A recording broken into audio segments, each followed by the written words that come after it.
안녕하세요. 김박현입니다. 2023년도 18번째 시간으로 오늘은 2022 개정교육과정과 고교 학점제에 대해서 살펴보도록 하겠습니다. 그 내용으로는 2022 개정교육과정 적용 시기와 그리고 고등학교 교과목의 특징, 그리고 2022 개정교육과정은 고교학점제 도입을 위해서 탄생한 교육과정인데 그렇다면 고교학점제 언제부터 도입되는지, 그리고 고교학점제란 도대체 무엇인가, 그리고 세부 내용 및 특징, 그리고 고교학점제 도입에 따른 예상되는 대학 입시에 대해서 살펴보는 시간을 갖도록 하겠습니다. 강의를 듣고 궁금한 점이 있으면 언제든지 댓글에 남겨주시면 성실히 답변 드리도록 하겠습니다. 좋아요, 구독, 알람 설정은 저에게 매우 중요한 힘이 됩니다. 강연 시작합니다. 자, 오늘은 확정된 2022 개정 교육과정과 고교 학점제에 대해서 알아보도록 하겠습니다. 먼저 2022 개정 교육과정의 적용 시기부터 살펴보도록 하겠습니다. 자, 2024년에는요, 초등학교 1학년, 2학년이 2022 개정교육과정에 적용을 받고요. 2025년에는 초등학교 3학년, 4학년, 중학교 1학년, 고등학교 1학년까지가 2022 개정교육과정에 적용을 받습니다. 자, 그리고 2026년에는 초등학교 5학년, 6학년까지, 중학교 2학년, 고등학교 2학년이 바로 2022 개정교육과정에 적용을 받고, 2027년에는 중3, 고3까지 모든 학년이 바로 2022 개정교육과정에 적용을 받으면서 대학 입시가 새롭게 진행이 된다, 이렇게 보시면 좋겠습니다. 자, 지금부터는 2022 개정교육과정 고등학교 교과목 특징에 대해서 살펴보도록 하겠습니다. 자, 고등학교 교과목은요, 크게 공통과목과 선택과목으로 이루어져 있습니다. 자, 공통과목은 기초 소양에 관련된 과목으로서 고등학교 1학년 때 학습하는 과목이다 라고 보시면 좋겠습니다. 과목은 물론 제가 뒤에서 조금 더 구체적으로 말씀을 드리겠지만 공통국어, 공통수학, 공통영어 이런 식으로 되어 있습니다. 자, 그런데 수학과 영어만큼은 대부분의 학생이 조기교육과 심화학습이 많이 진행되어 있습니다. 따라서 공통수학, 공통영어가 굉장히 쉬운 아이들도 있겠죠. 자, 그런 아이들을 위해서 기본수학과 기본영어를 별도로 개발해 두었습니다. 이것은 공통수학과 공통영어를 듣고 대학에 간 아이와 기본수학과 기본영어를 듣고 대학에 간 아이, 자, 어떻습니까? 스스로 우리가 판단이 되겠죠. 자, 대학은 기본수학, 기본영어를 듣고 시작하는 아이를 훨씬 더 우대할 수 있다라는 것은 우리가 잠깐 한번 생각해 볼 여지가 있는 거라서 잠깐 말씀드려봤습니다. 자, 그리고 선택 과목은 일반 선택, 진로 선택, 융합 선택으로 나누어져 있는데요. 자, 일반 선택 과목은 교과별 학문 영역에 해당하는 과목이다라는 것이죠. 다시 말해서 이 진로 선택과 융합 선택을 학습하기 위한 기초 실력을 다지는 과목이 바로 일반 선택 과목이다 라는 겁니다. 그리고 이 진로 선택 과목은 일반 선택 과목을 통해서 기초 실력을 충분히 다지고 난 다음에 본인의 진로와 관련된 과목을 심화학습하는 과목이다 라고 보시면 좋겠습니다. 자, 그리고 융합 선택 과목은 본인의 진로와 관련된 과목을 심화학습한 후에 실제로 적용과 응용을 해보는 그런 과목이다 라고 보시면 좋겠습니다. 고등학교 교과목은 이렇게 구성이 되어 있는데 현재 이 일반 선택 과목은 수능 및 대학 입시와 연계가 가능하다라고 발표가 되어 있는데 이것이 어떠한 의미가 있는지 제가 뒤쪽에서 말씀을 드리도록 하겠습니다. 지금은 고등학교 교과목이 공통과목과 선택 과목으로 구성이 되어 있는데 선택은 일반, 진로, 융합으로 이루어져 있다 라는 것과 공통 과목 중에서 수학과 영어는 수준이 높은 아이들을 위해서 공통 과목이 아닌 기본 수학과 기본 영어를 별도로 개발했다라고만 현재는 알고 있으면 좋겠습니다. 자, 2022 개정교육과정이 들어온 목적은 바로 고교학점제 시행 때문에 그렇다라는 것이죠. 자, 그런데 새롭게 발표된 교육과정은 항상 3년 후에 적용이 됩니다. 그러면 2022 개정 교육과정은 2022년에 고시가 되었고 이제 확정이 되었다라는 것이죠. 그렇다면 적용은 바로 2025년부터 적용이 된다라고 보시면 좋겠습니다.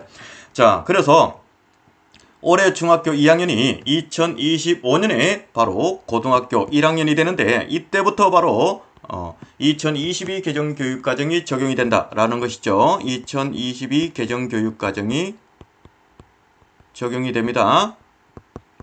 다음, 그렇다면 이전에는 바로 2015 개정 교육과정이 적용이 된다라고 보시면 좋겠다라는 겁니다. 자, 그렇다면 2025년부터 고교학점제가 도입되는 것이 맞는데 정부는 올해 고등학교 1학년부터 바로 고교학점제를 도입했습니다.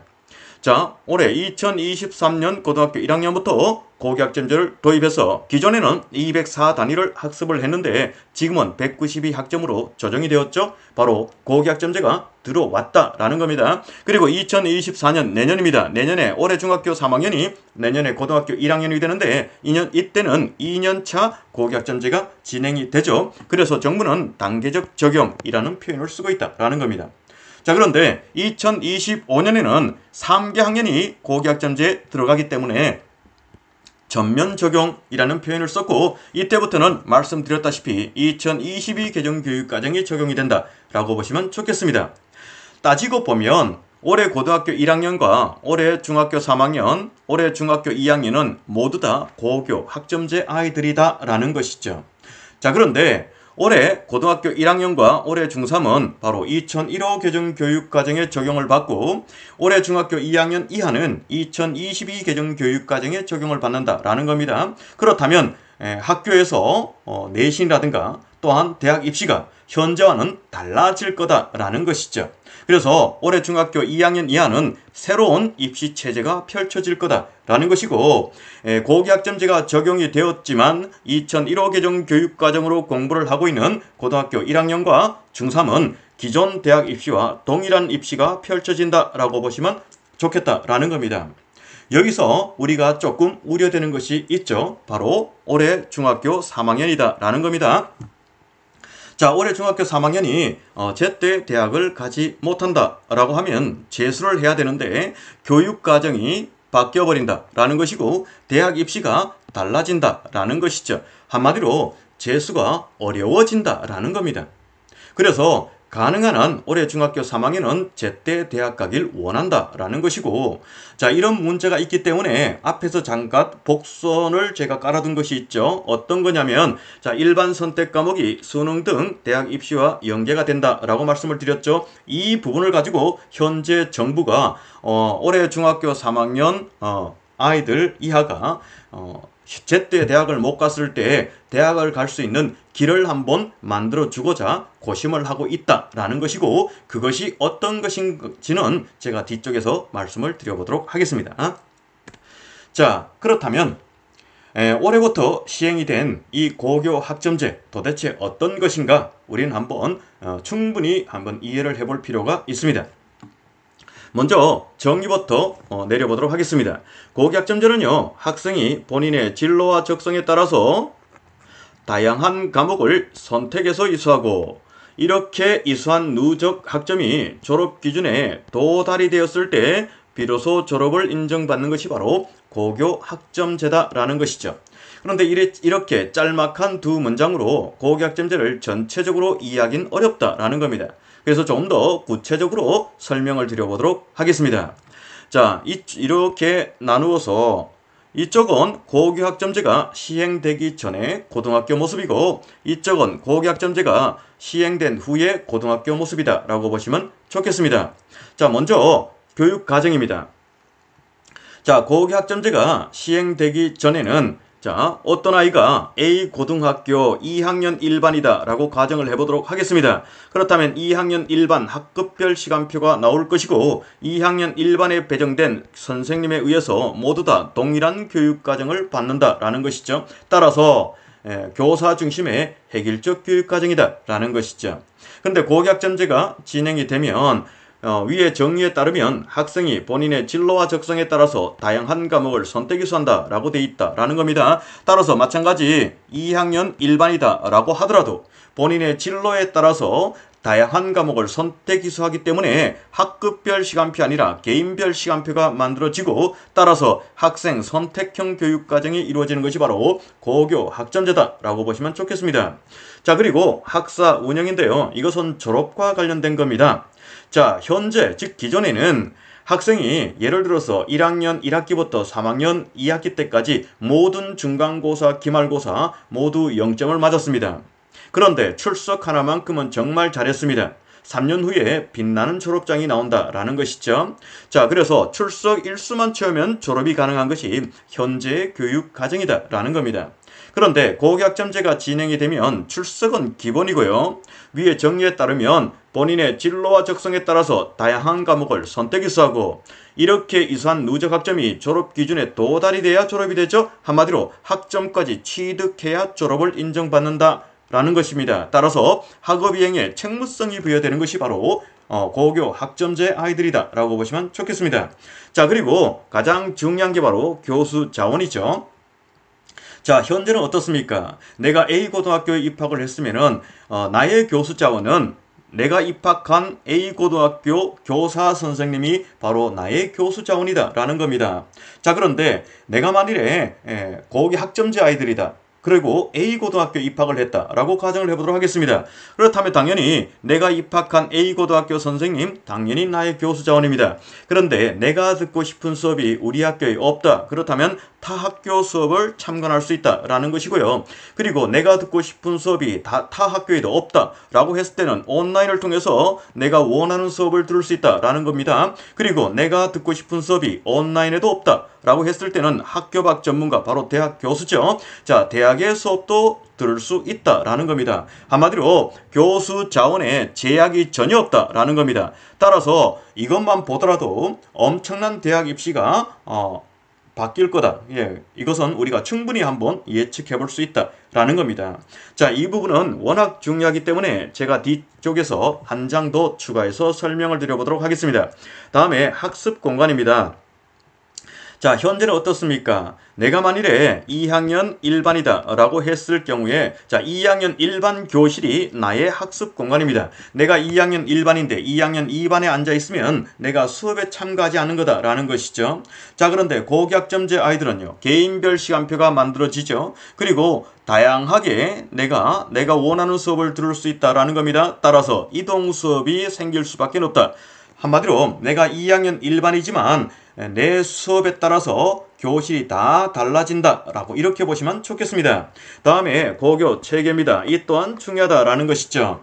자, 그런데 고교학점제 이전에는 보니까 고교 다양화가 서열화를 초래한다라고 되어 있네요. 자, 이게 도대체 무슨 말이냐라는 것인데요.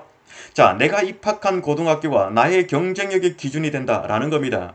각 대학은 어떤 고등학교는 어떤 특성이 있는 학교고 그 학교를 졸업한 학생은 이 정도의 능력을 가졌다라는 것을 대충 알고 있습니다. 그것을 기준으로 모든 아이들을 바라본다라는 것이죠. 따라서 고교 다양화가 서열화를 초래한다라는 겁니다.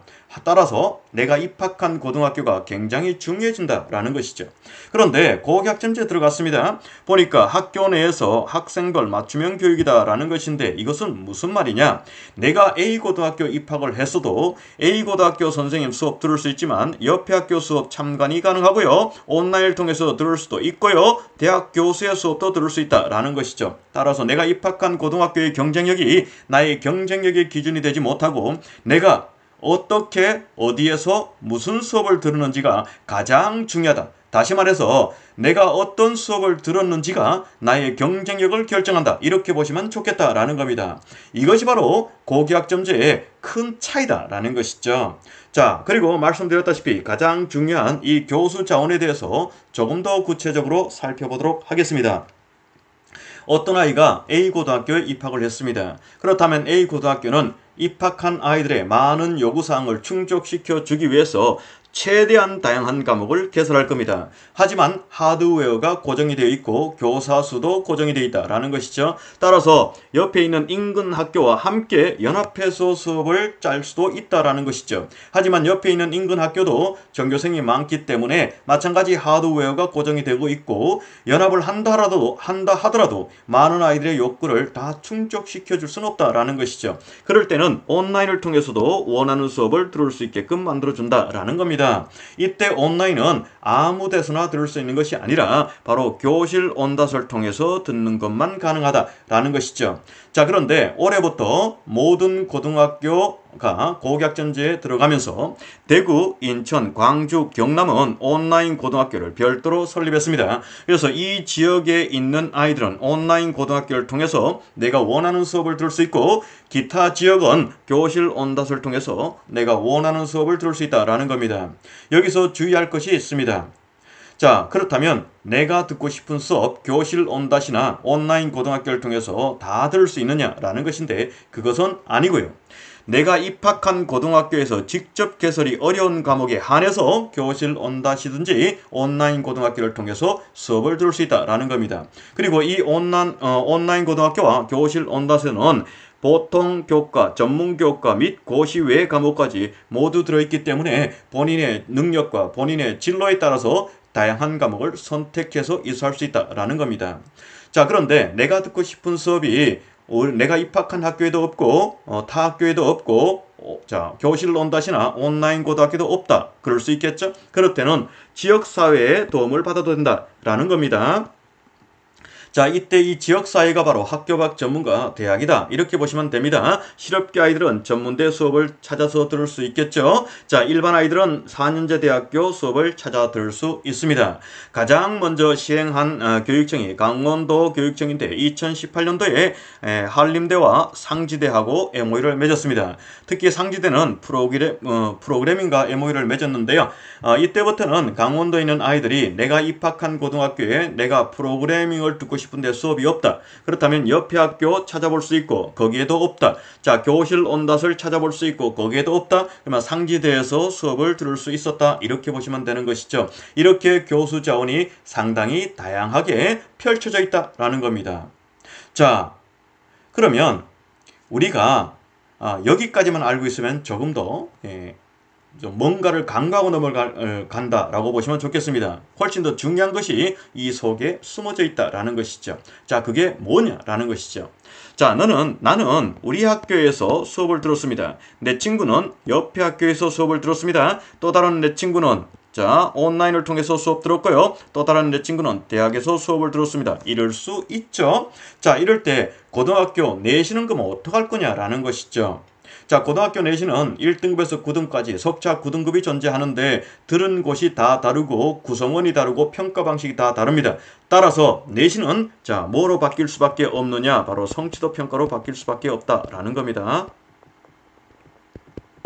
자, 성취도 평가로 바뀐다면 기본적으로 우리가 느낌으로 다가오는 것이 내신 가지고 대학 가기가 어려워질 수도 있겠다라는 겁니다. 우리는 이것을 여기서 잠깐 인지하고 넘어갈 필요가 있겠다라는 것이죠. 구체적인 것은 뒤쪽에서 알아보도록 하겠습니다.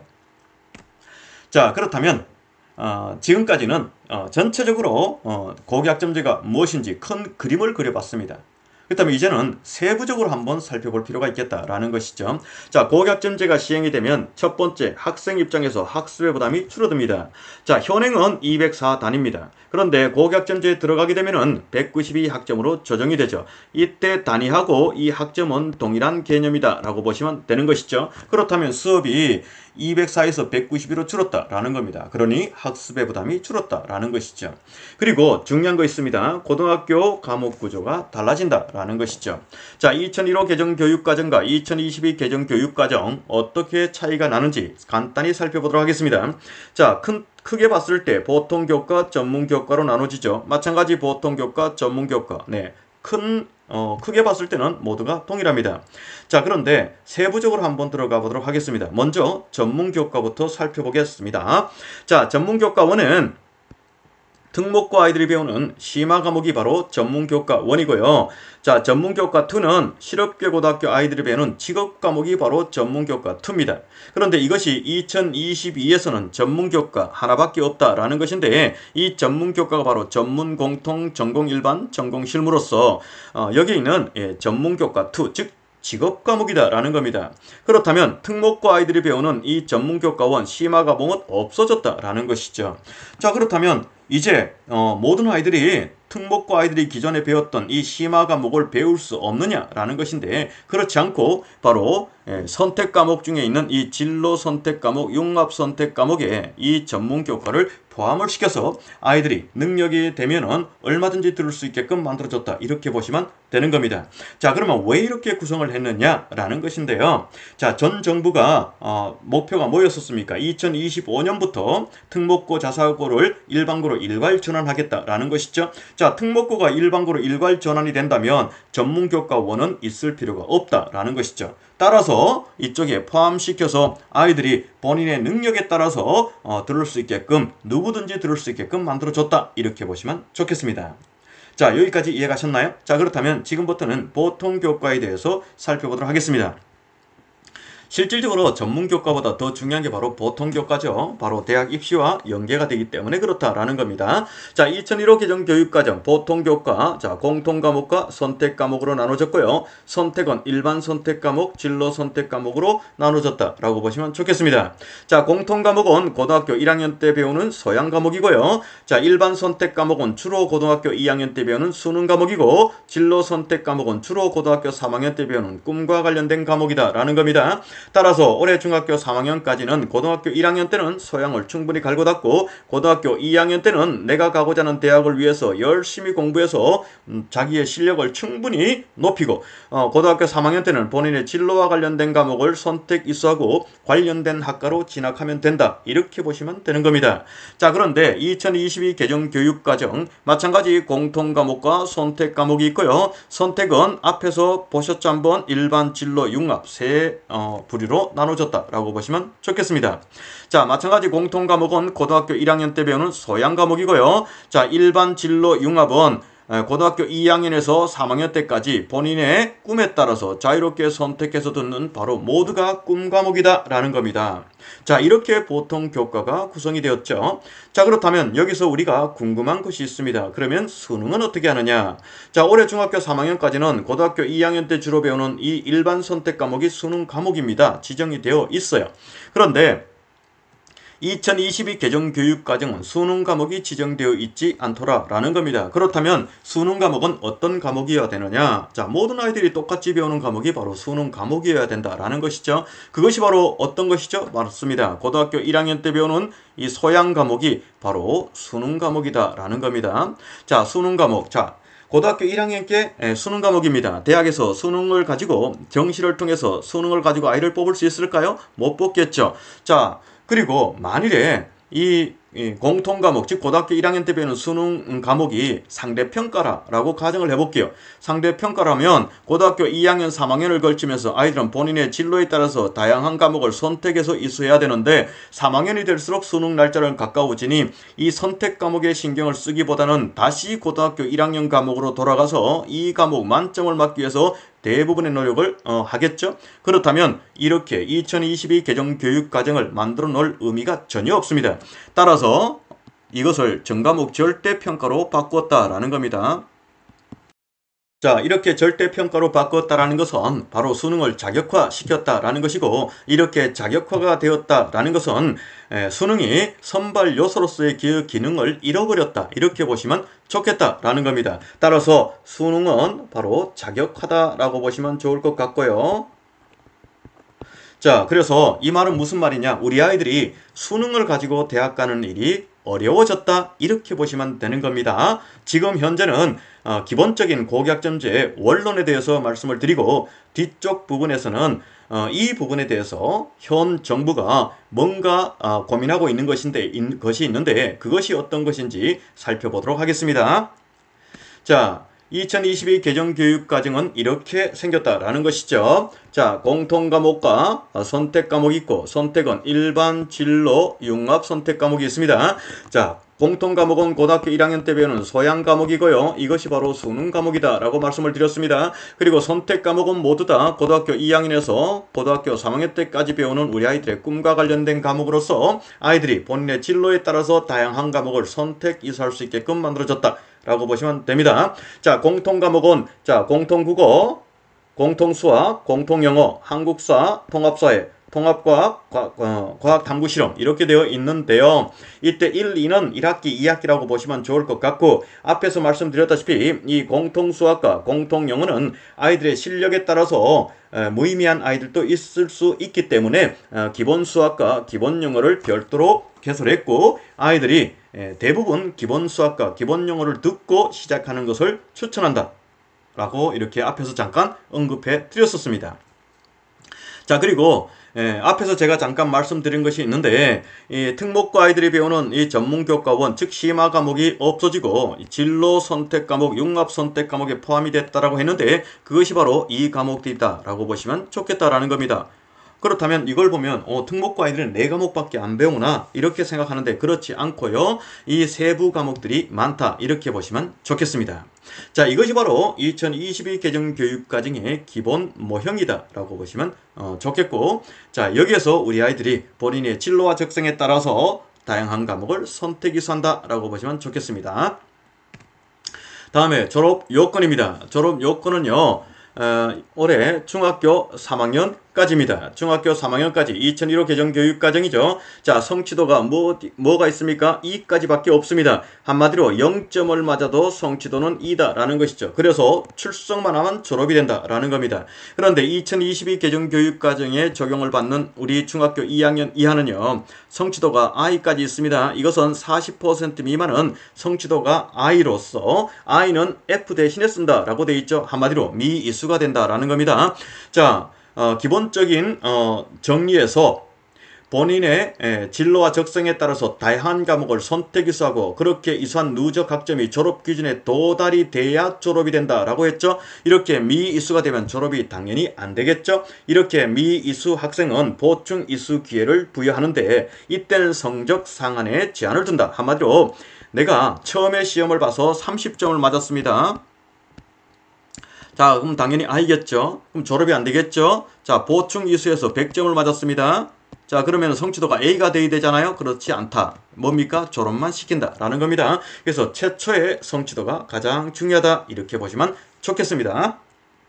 다음에 내신 산출 평가 방식입니다. 자, 이 또한 매우 중요하다라는 것이죠. 자, 2015 개정교육과정 어떻게 내신 평가되는지 2022 개정교육과정 어떻게 내신이 평가되는지 한번 살펴봐 보도록 하겠습니다. 자, 먼저 2015 개정교육과정 공통과목은 고등학교 1학년 때 배우는 소양 과목이다 라고 말씀을 드렸고요. 일반 선택 과목은 주로 고등학교 2학년 때 배우는 수능 과목이다 라고 말씀을 드렸고 진로 선택 과목은 고등학교 3학년 때 주로 배우는 우리 아이들의 꿈과 관련된 과목이다 라고 말씀을 드렸습니다. 자, 그런데 고등학교 1학년과 2학년 때 주로 배우는 이 일반 선택 즉 수능 과목은 성취도뿐만 아니라 석차 등급이 존재한다 라는 것이고 고등학교 3학년 때 주로 배우는 이 진로 선택 즉 꿈 과목은 성취도만 있다라는 겁니다. 따라서 대학은 내신 선발이 가능하다라는 것이죠. 왜냐하면 가장 중요한 수능 과목이 석차 등급이 존재하기 때문에 그렇다라는 겁니다. 자, 그런데 2022 개정교육과정은 어떤지 살펴보도록 하겠습니다. 자, 공통과목 고등학교 1학년 때 배우는 우리 아이들의 소양 과목이고 이것이 바로 수능 과목이다 라고 앞에서 말씀을 드렸습니다. 그리고 선택 과목은 고등학교 2학년에서 고등학교 3학년 때까지 배우는 우리 아이들의 꿈과 관련된 과목으로서 자, 이 공통과목은 성취도뿐만 아니라 석차 등급이 존재하고 선택 과목은 꿈 과목으로서 성취도밖에 존재하지 않는다라는 겁니다. 만일에 대학에서 내신 가지고 선발한다면 몇 학년 내신 가지고 선발해야 됩니까? 고등학교 1학년 내신 가지고 선발해야 된다라는 겁니다. 자, 상위권 대학에서 고등학교 1학년 내신 가지고 아이를 선발한다. 과연 그게 가능할까? 불가능하다. 이렇게 보는 것이 맞는 겁니다. 그렇다면 우리 아이들은 내신 가지고 대학 가는 일이 없어질 거다라는 겁니다. 한마디로 학생부 교과 전형은 의미를 잃어버린다. 이렇게 보시면 좋겠다라는 것이죠.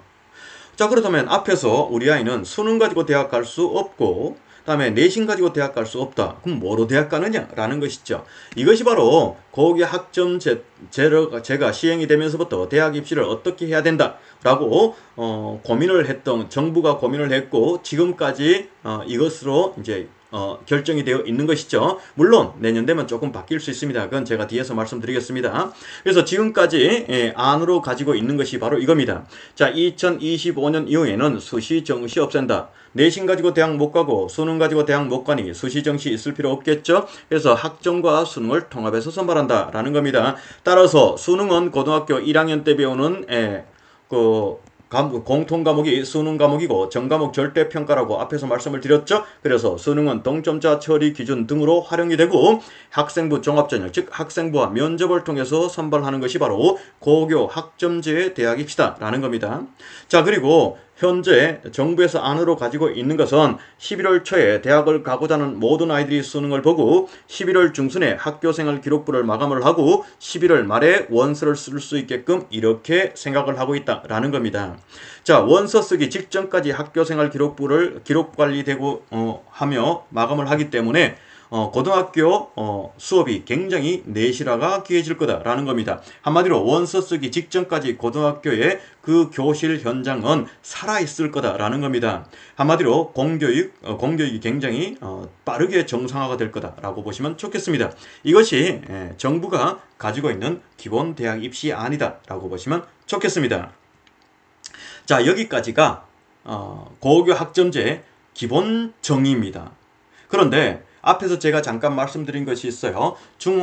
올해 중학교 3학년은 제때 대학 못 가고 재수를 하게 되면 상당히 어려워질 수 있다. 내신 가지고 대학 못 가고 수능이 전과목 절대평가면서 어떻습니까? 네, 그 교육과정까지 바뀌니까 당연히 재수해서 대학 갈 수 있는 길이 막혀버리겠죠. 그래서 현재 정부는 가능성 1이라고 해서 어떤 거냐, 수능 과목을 변경하고자 한다라는 겁니다. 앞에서 제가 간단히 설명을 드린 것이 있습니다. 자, 어떤 설명을 제가 한번 드렸었죠. 자, 일반 선택 과목은 수능 및 대학 입시와 연계가 가능하다라고 제가 잠깐 말씀드렸는데 생각나시나요? 네, 생각 안 나시면 앞으로 다시 돌려서 보시면 됩니다. 자, 그것을 가지고 지금 현재 정부가 고민하고 있다라는 건데 어떤 고민인지 살펴봐 보도록 하겠습니다. 자, 원래는 고등학교 1학년 때 배우는 공통 과목이 서양 과목이자 이것이 바로 수능 과목입니다. 자, 그리고 이것을 전부 다 전과목 절대평가로 가겠다라는 것이었었죠. 근데 정부는 지금 선택 과목 중에서 기본 학문에 관련된 이 일반 선택 과목을 이 공통 과목과 합쳐서 수능으로 만들어서 수능을 상대평가로 가고자 한다라는 겁니다. 자, 이렇게 되면 수능이 전과목 절대평가가 아니고 상대평가이면서 일반 선택 과목이 바로 수능 과목으로 지정이 되고 그래서 모든 아이들이 수능을 상대평가로 봐서 대학을 갈 수 있다. 다시 말해서 수시가 별도로 존재하고 정시가 별도로 존재하는 현행과 동일한 입시 체제가 만들어질 수 있다라는 것이고 이것이 2024년 2월 즉 내년 2월까지 확정을 하겠다라는 겁니다. 현재는 이렇게 확정된 것이 아니라 내년 2월까지 확정을 하겠다라는 겁니다. 그런데 이렇게 될 가능성이 상당히 있다라고 저는 보고 있는데 물론 아닐 수도 있습니다. 자, 만약에 이렇게 된다면 이런 생각을 하실 수 있습니다. 그러면 지금과 동일하네. 그렇다면 진짜 학군 좋은 데 가서 수능 공부 진짜 열심히 해서 내 정시로 대학 가면 되겠네. 또한 현행처럼 이렇게 생각하실 수가 있다라는 겁니다. 그런데 과연 그럴까? 우리가 한번 고민해 볼 필요가 있습니다.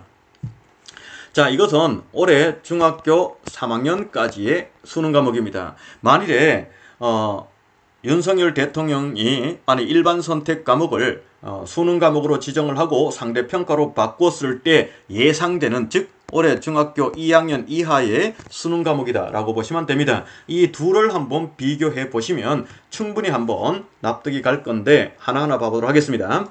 자, 공통 과목 고등학교 1학년 때 배우는 소양 과목입니다. 자, 이 공통 과목은 한국사 이외에는 수능에서 다 배제되었습니다.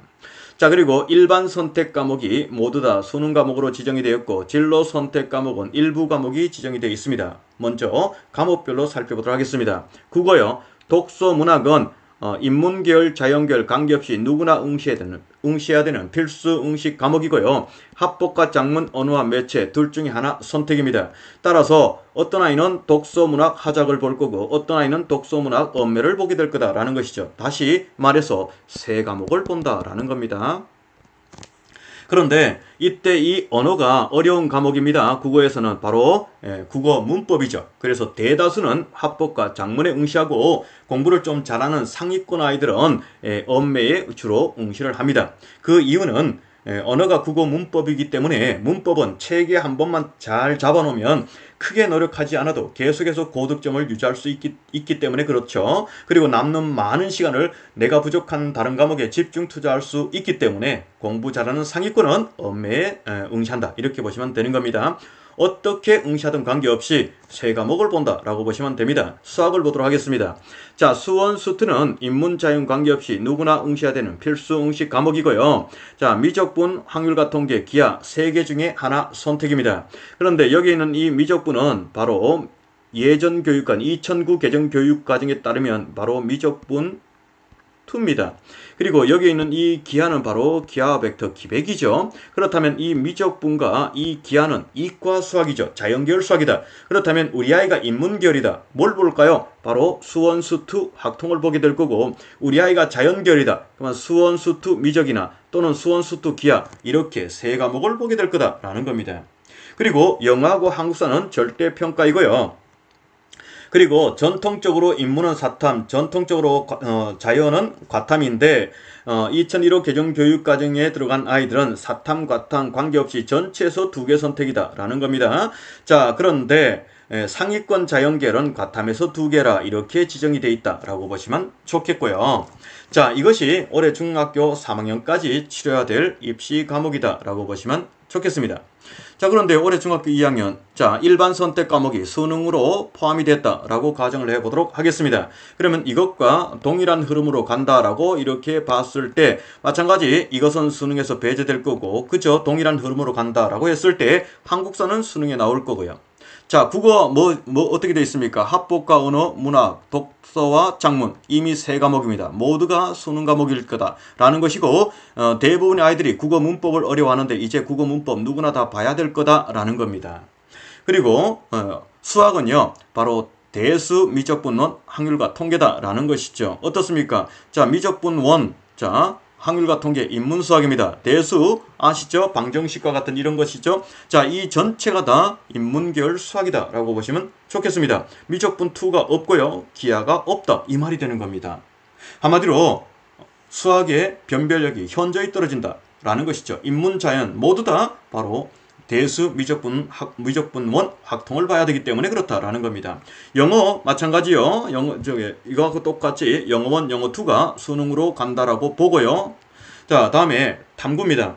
사탐 4개입니다. 과탐, 과탐 기존에는 1, 2가 있었는데 이제 1, 2가 없습니다. 이 중에서 상위권 자연계열은 과탐에서 2개 선택할 거고 나머지는 사과탐 아무거나 선택하면 좋다 이렇게 보시면 되겠죠? 그러면 어떻게 우리는 이 수능을 보십니까? 변별력이 없다 이렇게 보시면 되는 겁니다. 자, 탐구든 영어든 수학이든 변별력이 없고 국어는 문법 하나 즉 언어가 조금 어렵다 이렇게 보시면 되는 것이죠. 하지만 공부를 좀 잘하는 아이라고 가정을 했을 때 이 언어 또한 문제가 되지 않습니다. 그렇다면 상위권 대학 입장에서 봤을 때 전혀 변별력이 없는 수능이다라는 겁니다. 그렇다면 이 수능 가지고 상위권 대학이 학생을 선발하기는 어렵다라는 겁니다. 그렇다면 대학은 뭘 해야 되느냐? 이 수능 즉 수능 플러스 그 무엇인가 와야 되는데 이 그 무엇이 바로 학종일 거다라는 겁니다. 자, 서울대 모형이 있죠. 자, 그러면 서울대 모형을 한번 봐보도록 하겠습니다. 자, 이것은 2024학년도부터 서울대가 정시에서 아이를 선발하는 그런 내용입니다. 먼저 보도록 하겠습니다. 서울대가 직위는요, 수능에다가 교과 40을 합산해서 선발하고요. 일반은 1단계 수능 100%로 2배수, 2단계는 1단계 80, 교과 20으로 최종 선발한다 라고 보시면 좋겠고요. 그리고 이때 이 교과가 도대체 무엇이냐? 우리들은 이것이 궁금하다라는 것인데요. 자, 그러면 교과평가 도대체 어떻게 하고 무엇인지 하나하나 살펴봐 보도록 하겠습니다. 자, 지역균형 선발, 일반 선발 관계없이 2명의 평가자가 독립적으로 평가한다 라고 되어 있고요. 이 2명이 평가한 등급 조합 플러스 30점을 해서 직윤에서 선발하고요. 2명이 평가한 등급 조합 플러스 15점을 해서 일반 선발에서 아이들을 뽑는다, 이렇게 보시면 되는 겁니다. 따라서 예시를 보면 2명이 AA라는 점수를 줬다 라고 하면 직윤은 10점, 일반은 5점을 준다 라는 것이고요. 한 사람은 A, 한 사람은 B다. 그럼 8점, 4점을 주고요. 두 사람 다 BB다 라고 했을 땐 6점, 3점을 준다 라는 겁니다. 그리고 한 사람은 B, 한 사람은 C다. 3점, 1점, 5점을 주고요. 둘 다 C다 하면 모두 다 0점을 주겠다 라는 겁니다. 자, 이것은 뭐 크게 어려운 게 아니고, 그럼 중요한 거, 도대체 이 평가 점수, 이것들은 도대체 무엇을 통해서 이렇게 산출하느냐라는 것이죠. 그것은 바로 이렇게 되어 있습니다. 자, 먼저 큰 틀에서 보면은 너 진로와 관련돼서 어떤 과목을 이수를 했고, 그 과목의 성취도가 어떻고, 그리고 교사 선생님이 그것을 어떻게 평가해놨는지, 이것을 평가해서 A, B, C를 주겠다, 이 말이 되는 것이고, 거기에 따라서 이렇게 점수가 부여된다 라고 보시면 되는 거다 라는 겁니다. 자, 다시 말해서 너가 공과대학에 원서를 냈니? 그렇다면 수학과 과학, 교과 어떤 것을 이수해 봤니? 그리고 그 과목의 성취도는 어떻냐라고 보는데, 이때는 그 과목의 수준을 봅니다. 기초냐 아니면 심하냐 이런 걸 보고, 그 다음에 수강자는 몇 명이고, 원점수, 평균, 표준 편차는 어떻고, 분포 비율은 어떤지, 이것을 평가해서 이 정도만 되겠다 안 되겠다를 판단할 것이고, 그리고 마지막으로 세특을 통해서 교사가 그 아이를 어떻게 평가해놨는지, 이것을 가지고 전체적으로 점수를 주겠다라는 겁니다. 이것이 무엇이죠? 교과 내신입니까? 아닙니다. 뭐라고요? 학종입니다.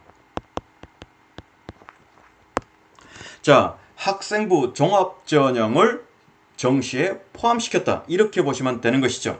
따라서 이렇게 변별력 없는 수능에서 상위권 대부분의 대학은 이 수능 점수 하나만 가지고 아이들을 선발할 수 없다라는 것은 누구나 다 알 것이고, 이 무엇인가가 중요한데 이것이 대부분 학종일 거다라는 겁니다. 우리는 이것을 알고 준비해야 되겠죠. 따라서 중학교 3학년, 내가 만일에 고등학교 3학년이 돼서 제때 대학 못 간다면 이런 불편함을 겪어야 된다라는 겁니다. 따라서 가능한 한 제때 대학 갈 수 있길 추천드린다 라고 보시면 좋겠습니다. 자, 그리고 현 정부가 발표한 가능성 있는 두 번째가 있습니다. 자, 특목고를 존치하겠다라고 했죠. 만일에 특목고가 존치가 된다라고 했을 때 도대체 어떤 식으로 바뀌느냐라는 것인데, 교과목이 좀 바뀌어야 되겠죠. 왜냐하면 특목고는 전문교과가 있어요. 그런데 2001년에는 전문교과 1이 있었잖아요. 특목고 아이들이 배우는 심화교과. 그런데 2022가 되면서 그것이 없어졌는데, 특목고가 존치한다면 특목고 아이들이 배우는 그 전문교과 별도로 구성이 돼야 됩니다. 그러면 어떤 가능성이 있는지 한번 가능성을 열어놓고 살펴보도록 하겠습니다. 자, 전문교과 1, 이것이 별도로 만들어지겠죠. 그래서 특목고 아이들은 무조건 이것을 의무적으로 들어야 될 거다라는 겁니다. 그러면 기존에 여기에 포함되었던 이 전문교과 1은 여기서 빠져서 이쪽으로 오느냐? 그렇지 않고요. 여기 그대로 포함이 돼서 일반고 아이들도 자유롭게 능력에 따라서 들을 수 있게끔 만들어 줄 거다, 이렇게 보시면 좋겠다라는 겁니다. 이 또한 내년 2월까지 결정이 된다라고 보시면 좋겠습니다. 자, 2022 개정교육과정과 고교학점제 잘 들어보셨나요? 네, 내년 2월 달까지 아직까지 확정되지 않는 부분이 발표되는데, 그때 다시 한번 그 부분에 대해서는 강연 드리도록 하겠습니다. 좋아요, 구독, 알람 설정 부탁드리고 다음 시간에 뵙도록 하겠습니다. 감사합니다.